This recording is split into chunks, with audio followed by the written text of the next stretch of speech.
What's up, guys? So today I'm giving you a little intro.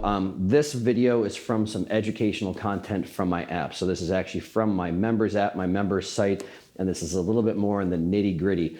And this really covers just a name I made up to sound cool, the circle rep principle. One of the most confusing things I think within the industry now is how much volume should people do? And again, if you don't really kind of define the base metric of volume, which is one repetition, that's why there's so much stuff, in my opinion, all over the board. This research shows that, this research shows that, this athlete can do this athlete can do this. And again, once you gain a little clarity of how different one rep can be, you may have a better understanding, again, of why the amount of volume that's effective can be so all over the place. So again, this is straight off of my member site. One of them I'm gonna leak out to you guys. It's about a half an hour long because I really go into some good detail for the people like the educational, the nerd content. So again, if you're looking for a quick video of someone flexing their biceps or just telling you the one secret exercise for 60 seconds that's gonna get you secret muscles, that is not the video. Warning, if you don't wanna actually think and use your brain and dig a little bit deeper, this is not the video for you. But if you like the education stuff, if you like the nerd stuff, this will kind of give you a little bit of window of what's into my site. This is from the help and guide section, which is about 25 videos to help you through all the programs on my site and app. On top of that, I have a Hypertrophy Coach University. That's another 45, 50 videos, I believe. And I even have a trainer section and a Hypertrophy Coach nerd shit section. So we've got, again, probably on the site near 100 educational videos and lecture type stuff. So if you like this style of video, then be sure to check out the rest on my app. And if you don't have to, obviously, just do your thing. But for everyone else, I hope you enjoy. You want to dig in a little bit deeper. And as always, if you appreciate this, again, this is a really important one for me. This is why I'm leaking it out, because I honestly think it'll help a lot of people. So if this helps you clarify some stuff for you, please give me some feedback below. Give me those thumbs up. And don't forget to hit that subscribe button. But I hope you guys enjoy this one.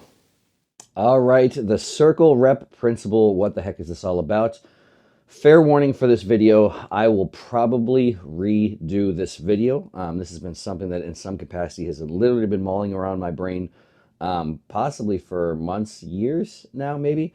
Basically as a way to demonstrate something I've talked about before and I've done before. If you guys are not new here, if you're members that you've been here for a while, you know, I've had a video on the site or the app for a long time called One Rep First.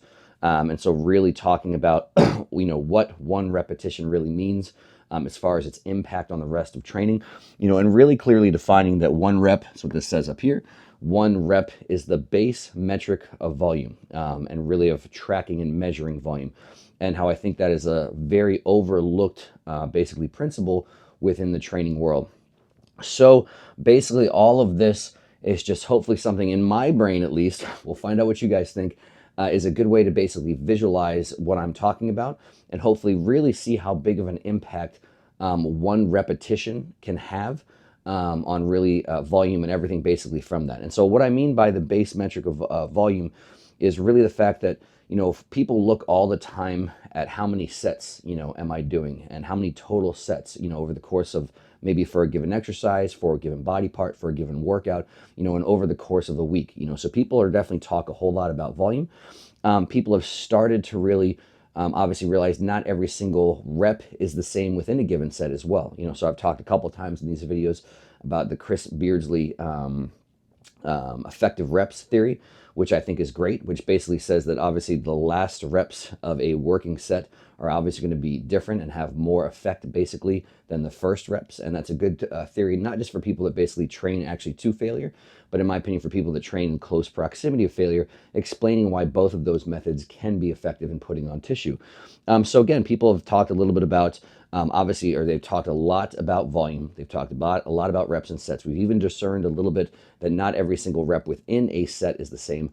But this video is really to help better quantify that every single rep is not even the same. And so again, there's a lot of information out there. If people look at some of my stuff and like, oh, wow, you're kind of lower volume. And there will actually be studies that show, you know, lower volume works, higher volume works. You need a certain amount of volume to even be effective for hypertrophy. And someone will say, oh, you can't possibly have just one or two working sets, or you just can't have this specific thing. And my thought process on it, and everybody kind of inherently knows this, but I really want to look at, again, this whole point of circles and lines and all this shit is to actually have some sort of more quantifiable measure or view of this thing, or of something, again, that everybody knows. So again, you imagine some newbie that goes into the gym And basically they're going and they're training and they're doing things in a certain way where, again, the way that they're performing reps, you could have somebody that's basically you would consider advanced, has great form, they might be brutally strong, they train extremely hard. The way that they perform reps is not going to be the same. You could literally write on paper, oh, today for chest, I did 10 sets of 10. And again, the way that a newbie will do 10 sets of 10 and the way someone that advanced that actually understands, bodybuilding, the internal responsive training, the goal of making things challenging on the given muscle, their 10 sets of 10 will be completely different, again, compared to those newbies. And so again, everyone kind of knows this, but again, I want to really demonstrate basically how drastic of effect I think the way that you can perform reps can really impact what actual amount of volume is being done. And so the two main things that I want to talk about here is really, as far as impacting that, is one, a little bit of exercise selection. So again, even talking about comparing two different exact same movements, our same movement pattern, so looking at maybe a lateral raise. So again, if your body does this exact motion, calling this a lateral raise motion, what we're going to talk about, even with that exact same motion, how exercise selection, specifically profiles, I think can have a big impact on what we consider occurring with one repetition. And the rest of the stuff kind of falls under the category of form. So again, all this stuff, again, profiles are a little bit more easily seen as quantifiable than some other of these variables. Some of this is just what you would normally think of as like qualifiable type things, where it's like, oh, do this pace, do this tempo, do this level of control. But I really want to kind of discuss how that will basically impact things. So we're going to start to get into it. I'm going to try not to keep this crazy long and just really hopefully you guys give you the point and then you can kind of wrap your head around it and even expand on it maybe. And like I said, I'll probably change this whole deal again at some point in time because it's really a tough one for me to get right. But if we look at this circle, I like the visualization of a circle because, again, the nature of reps and things, I don't know why it just works well in my brain. But if we're going to call this right here, this is our baseline, and we would call this one repetition. So this circle represents one repetition. This circle specifically addresses one perfect repetition. And so what do I mean by perfect? We're going to look at some of these things. And again, I'll go through the example of profile, how you manage momentum. And so two things really go into momentum: direction changes, dropping the weight. And then this also reflects perfect alignment. So a lot of this is positioning, how you perform an exercise, and even some other things I'll discuss a little bit here too, which are a little bit outside of that. But as far as bracing goes, how that can impact your ability to produce a rep. And then to an extent, like I said, a little bit, I'll reiterate at the end, a little bit of, again, considering proximity to failure and how much that can change things as well too, as far as actual rep counts and obviously looking at total sets and things like that. So just keep in mind, that's the first thing to understand, is this is the visualization of what one perfect rep looks like. And so what I wanted to draw out over here is, if imagine we unrolled this circle, and obviously this is not the same length as this. This is not, let me say another disclaimer here. Nothing here is completely supposed to be scientifically accurate. It's just it's a diagram, it's a picture, so you guys can hopefully just visualize something better. So, one, you'll see in a second, I'm kind of comparatively saying eccentrics and concentrics have the same worth as far as a length or a distance go in this graphic. I'm not necessarily saying that's exactly the case. Obviously, they're both very important. And again, here, when I'm rolling this out, so again, unrolling this circle into straight lines, I'm saying these are what we're talking about. And again, I understand this is not the same distance as this. Some of this is just my inability to draw things to scale on a board. So bear with me. So we take these out, and again, I'm going to say that if we're looking at a whole rep, we have basically going through an entire range of motion, is the entire concentric, and then if we want to reverse directions, the entire eccentric. So again, basically the green is represented by concentric, and the eccentric is represented by red. And so first, I'm just going to kind of go in order here. So we're going to talk about this profile thing first. So let's say, again, we look at a lateral raise. And again, if you really want to dig into profiles, check out Hypertrophy Coach University. I talk about this elsewhere in some other videos a little bit. But realize it's just a matter of challenging your muscle through whatever range of motion you're going through, matching what your muscle is capable of doing. So again, an easy visualization for me on this one is a lateral raise. Let's just compare a dumbbell lateral raise and a machine lateral raise. So one when you grab the handle and then you raise up, or you can even imagine one basically on your arm. But let's just say a handle, just so it's looking like the exact same thing, grabbing in the exact same spot. Most people understand that this 10 degrees here with a dumbbell is not the same as this 10 degrees here with a dumbbell. Again, for profile, for torque reasons, this position is exponentially harder and this is exponentially easier. So when doing a dumbbell raise, whether we pick the exact point in the middle or not, basically it's kind of not a very useful exercise as far as the bottom is concerned here. And again, all this stems off the principle of how much force and how much challenge is actually being put on the muscle, right? So again, the whole point of picking up an implement is under the assumption that we want the force from that muscle, challenging the muscle enough so that it's actually going to be stimulus to grow, right? That's why if you can do dumbbell lateral raises with 30-pound dumbbells, you don't randomly go in the gym one day and grab fives, right? That seems like an oversimplification, but the whole reason you don't grab fives is it's not adequate stimulus. So again, if a muscle is capable of something here and the exercise is not producing it, just realize that this range of motion is not adequate stimulus to actually change anything. Now, maybe this portion of the exercise might be adequate stimulus to change something, but if you're going through an entire range of motion, it's just for no other argument than efficiency, you want to challenge the whole range. So again, if we compare a dumbbell raise, let's just say for argument's sake, the first half is relatively useless. It's actually changing your body. So again, if you grab a 30-pound dumbbell, you know you're grabbing it because it's actually a challenge up here. If you just went with that same 30-pound dumbbell and went here all day, not really a challenge. If you're going to do a set of 10, you say, okay, I'm going to do a set of 10, and you do them like this, you'd be like, okay, that was an adequate challenge. You take that same 30-pound dumbbell and you do a set of 10 just in the effective part, you might say, oh, that's an actual challenge. You might actually hit failure at that point in time. So let's say we grab a handle on a good machine that's very challenging and heavy right from the beginning.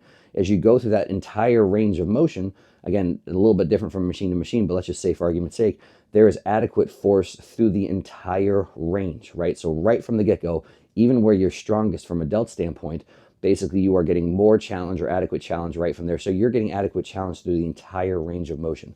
So again, for this exercise example, let's go through the entire concentric and eccentric and realize that both challenges both ways. A dumbbell is only challenging through half of the range of motion.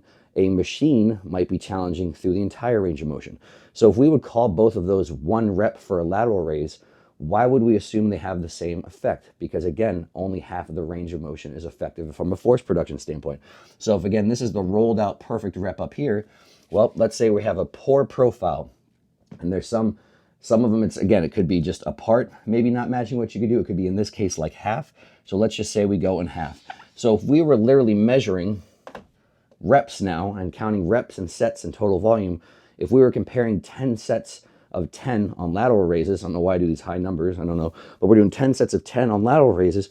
Well, again, depending on the profile, depending on the exercise, I would argue those 10 reps of this with something that matches with a good profile could be twice as effective as something with a poor profile, right? So even though on paper they're both 10 sets of 10, you literally might, get twice the effect out of this or half the effect out of this, depending on where you look at it.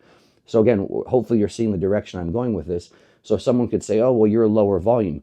Well, arguably, again, in that same example, if whatever amount of volume that I need, so again, realize this is the whole thing that this is going to show, hopefully, is again, if we're actually counting, the whole reason for having the effective reps theory is you're counting the effective reps. You're counting the ones that actually change your body.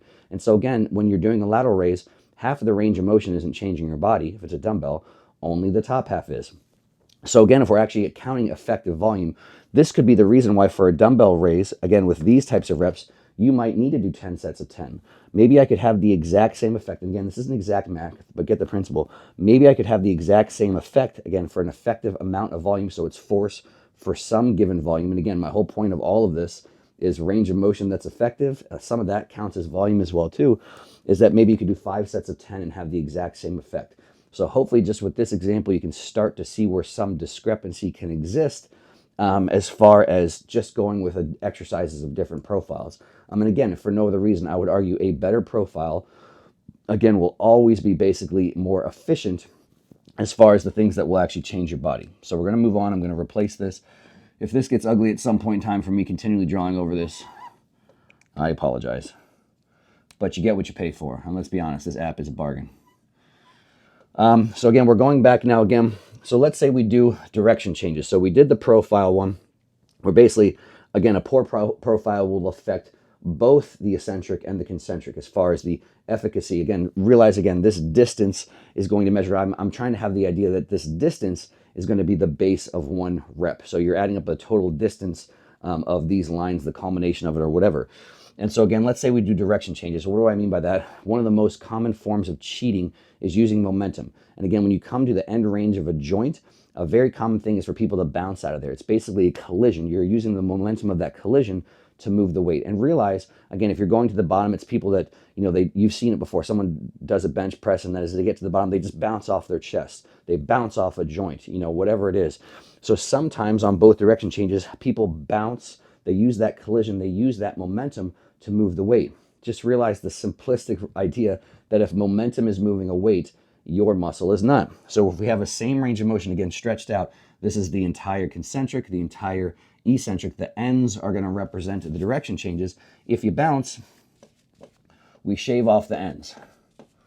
So again, if we shave off the ends here, now again, this is just a similar example or whatever. So again, not an exact science or something, but now we're basically cutting the efficacy. So if we add up the total distance of these lines again, maybe we're losing a third of the efficacy of that rep just because someone is bouncing at those end ranges, bouncing as they change directions. Again, anytime I'm taking away the line, it's implying that one, your muscle might not be working at all, or two, it's certainly not working at capacity where it really could be to actually change it. So let's go back here. I'm going to, again, redo the line, go through another example. Oh, my line got crooked there. I apologize. I would fix it, but whatever. I'm no Bob Ross. It's not going to be pretty. So let's go here. Next one within that category of momentum. We've done profiles, we've done direction changes. Let's look at just dropping. And by dropping, I just mean no eccentric, right? And again, this is not like strange stuff that I'm just making up obscure things that never actually happen. How common it is for somebody, they go through a squat, they drop, and then they kind of catch it and go. They're doing a curl, they drop, and then they curl. Bench press, drop, and then go. So there are literally some people, again, what do we have in place that accelerates things towards Earth? We have gravity. So if you're just letting gravity lower something to the ground, you don't need any muscles to do that. On eccentrics, at best, you're always fighting gravity to actually, fight that acceleration so that your weight is not dropping at the pace that obviously gravity would eventually make it drop at. So when you fight an eccentric, you're fighting the forces of gravity and you're using your muscle to lower weight. If you just drop it at the pace that gravity is accelerating it, then literally some people do it to the effect that there is actually no effect from it. So again, realize again, there's a scale here. But if the eccentric is red and we totally take that away, what are we left with? We're left with half of the effect of the rep. So literally someone in the gym, again, we're doing comparisons. I'm just going through all the different variations of how different one rep can be and how silly it is to look at everything that comes after a rep and actually compare the effects. So again, if we take away the eccentric, we just drop it. And again, I'm not saying, again, I hate to say this, all this stuff, but I keep saying again in case people forget, I'm not saying that the eccentric and concentric truly have the same value as far as muscle stimulus goes. Yes, there's difference from metabolic and muscle damaging, blah, blah, blah, all that kind of crap. But just for simplicity's sake. And here's a big one. Let's go alignment. So again, we've all seen alignment in some capacity where again, someone is technically training something, but it's not going anywhere towards the actual trained muscle, right? And there's certain things where again, let's say someone is they're trying to do a row movement, they're trying to do lats. And they think that, okay, well, if I'm just rowing, my lats are working.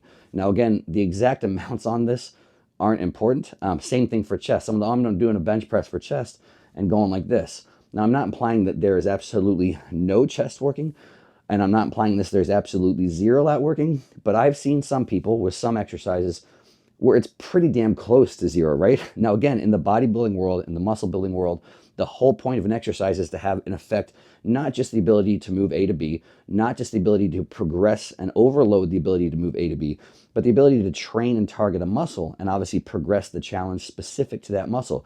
So if someone's going through something and the entire exercise, they're moving A to B, even if they're progressive overloading, I've seen people row and get huge, everything else in their back, and lats literally not grow at all. Same thing for pecs, same thing, especially for things around the shoulder joint, tends to be the most common to really mess up alignment. So let's just say for argument's sake, the alignment's okay, but still pretty bad.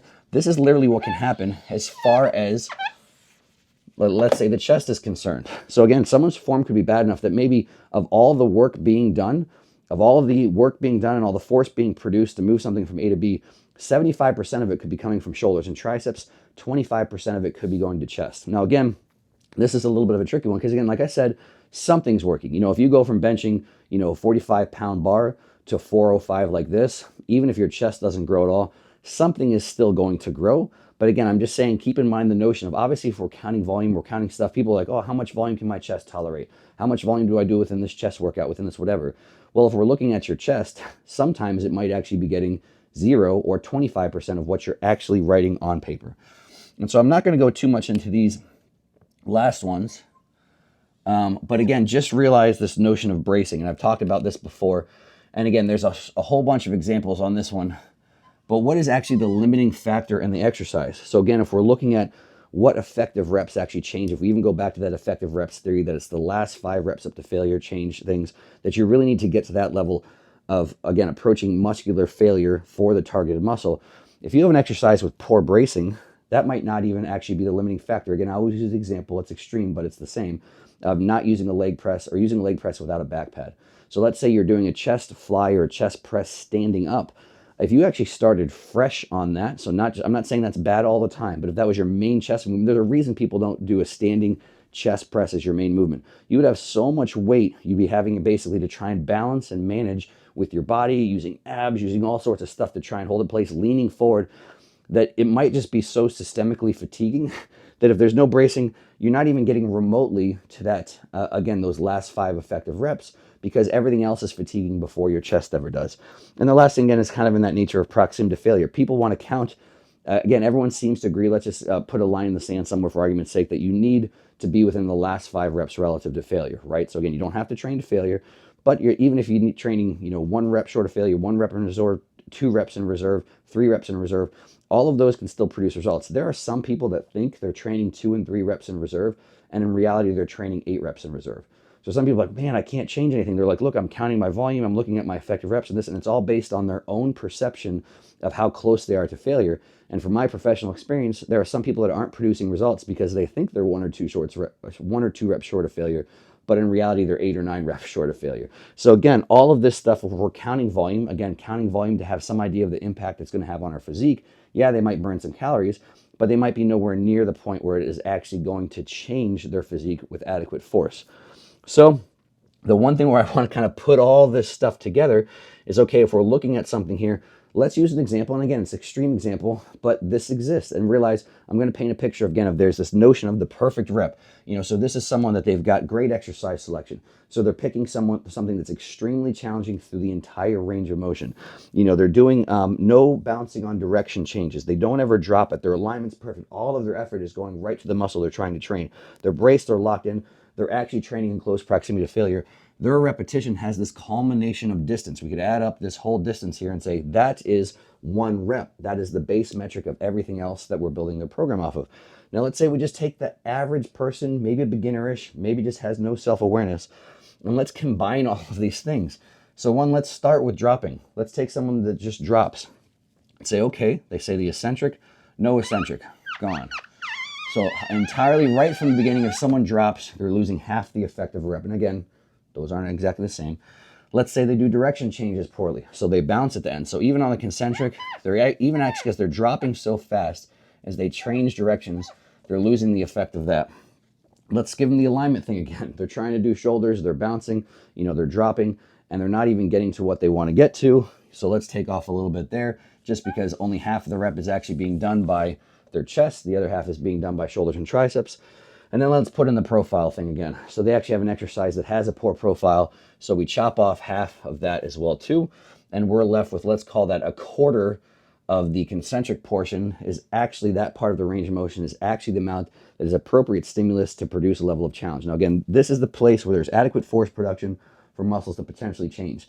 And now remember, this is just, again, that's the whole point of having load in your hand. So that load is imparting torque at joints. That torque parts, bone-to-bone pull, and hopefully that amount of bone-to-bone pull under the right conditions leads to enough intramuscular force for your body to change.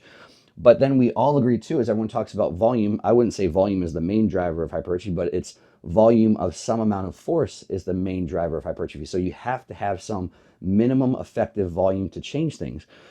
So if this rep here, so this is, we'll do a frowny here. So this is the guy with poor form. This is the person with perfect form. And we're going to try and compare things. Well, like what program is, how much volume do they need? How many sets do they need? How many reps do they need? And realize right from the get-go, if we're comparing this and we're starting to count metrics up from a rep. So we say, okay, well, we've got how many reps in the set? We've got 10 reps in the set. Okay, that's a good rep range for hypertrophy. Now, how many sets total should they have per exercise, per body part, per week? And realize these two things are so far off. This is literally 1/8 of what this is right here.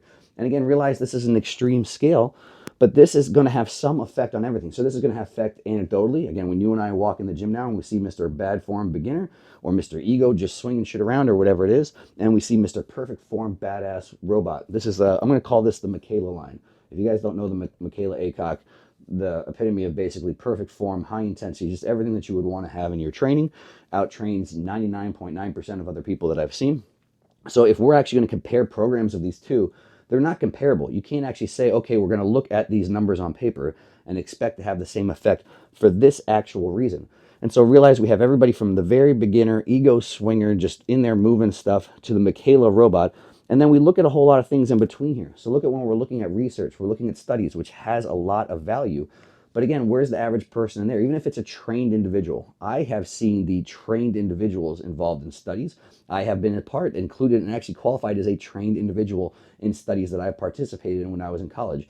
And yes, I happened to be relatively trained, but the way I was doing things then is not the same as the way I'm doing things now. The way a lot of other participants I've seen in studies certainly isn't remotely up to my Michaela standard. And so again, hopefully this paints a little bit of a picture of why am I maybe lower volume than some people? Well, because my first goal isn't necessarily let's count all this stuff added up, just discrediting what this stuff actually is. Let's count all these reps and just assume all those things are going to matter. My goal is to first, let's get everyone to Michaela level. Let's standardize what one rep is first. And then once we standardize that, then let's start to look at that other stuff. Let's see how many sets, how many, whatever it is effective for stimulus. And obviously, if you watch some of my other videos, I like the idea of as little as possible to produce maximal results. So even once the goal is first, this is the whole point why form is so important, is because you actually want to have adequate stimulus over every inch that you're moving in the gym and not just move for the sake of moving. So once we standardize this, we can start to count stuff up. So realize with this, if we literally have this as 1/8 of this and people start counting things up, you could look over, imagine if we connect all these lines. So imagine we multiply this by a set of 10. It's going to be the same thing. Add up all these lines, create this distance, visualize it all the way down my wall, which you can't see. My wife would love it if I drew on the wall in my house. I draw this 10 times the length all the way down the wall. I draw this 10 times the length all the way down the wall. And now we're actually looking at a set. And obviously the same ratio is going to exist. You're going to have 8 times as much stuff from one set comparing to the next. And then we start to compare volume. So we've got that 10 times as long as this line for a set. Well, let's start adding some of those up. We've got 6 sets, and then we're going to compare that to this 6 sets. It's still obviously going to be 1/8 of the size, arguably 1/8 of the effect. And again, the actual ratios aren't important. But hopefully this provides a little bit more clarity to why, again, looking at things that come down the road, if this is the base metric and we're trying to build things, build conclusions, build assumptions about what we should be doing with the number of, again, sets per exercise, the number of exercises per body part, the amount of volume over the course of the week. If we don't actually build the foundation down here, if we don't actually define what the hell is one rep, everything else above it is complete shit. So again, this is hopefully trying to sound professional, use intelligent stuff. But I want to say, people, is like, if you're looking at, oh, how much volume should I do? And I would consider this basically shit. This is a shit rep. So you're counting a stinky pile of shit. You say, well, how many stinky piles of shit does it take for me to grow muscle? It's like, I don't really want to pile up a big giant. All you get is shit. Here's my one shit. Let's have 10 shits. Let's have 10 sets of 10 shits. And then you've just got a big giant pile of shit. So again, just assuming that, again, we're going to count something that's horrible and assume what's going to happen with it. When in reality, again, this is why I think let's establish this first. Let's get one really good, solid robot Michaela rep. Let's standardize that. And then let's start to look at the effects when you compound those over the course of, again, over the course of a set, over the course of multiple sets for an exercise body part, all that kind of stuff. So hopefully that makes sense. Again, I don't even really know why I went with a circle, kind of, maybe just the lines. But again, I could have done all the same stuff with here, where it's like, okay, well, maybe they drop half of the eccentric, so we go ahead and we erase half the eccentric. Half the reason is I figured I'd mess it up as I was erasing. As you can see, I just did, erasing some of the green. So we lose some of the eccentric, and then we lose, some of this as well too from bouncing, and then we don't have really good alignment, or we drop, or whatever it is, and all of a sudden your circle is left with this. So we're trying to count up, we're assuming that everything is circles, and we don't actually have a circle. We've got this little thing over here, and again, it's not the same as that perfect circle of what one rep should be. So hopefully that helps. This I knew was going to be the longest video of all of these ones, but I think it's such an important thing for people to get their head wrapped around. I really hope this helps someone visualize, again, why I think this is such a big deal, why this is so important. And then again, realize the whole thing with this as well too, is I'm not saying that any information out there with volume, effective volume, reps, people looking at that stuff is bad. People trying to keep track of anything is great. That's better than most people just going in and doing whatever the hell they're trying to do. But you need to take it with a grain of salt, maybe take it with a big grain of salt, and think about all this stuff when you start to draw some conclusions as far as what people should or shouldn't do as far as volume goes, realizing not all volume, not all reps are created equal.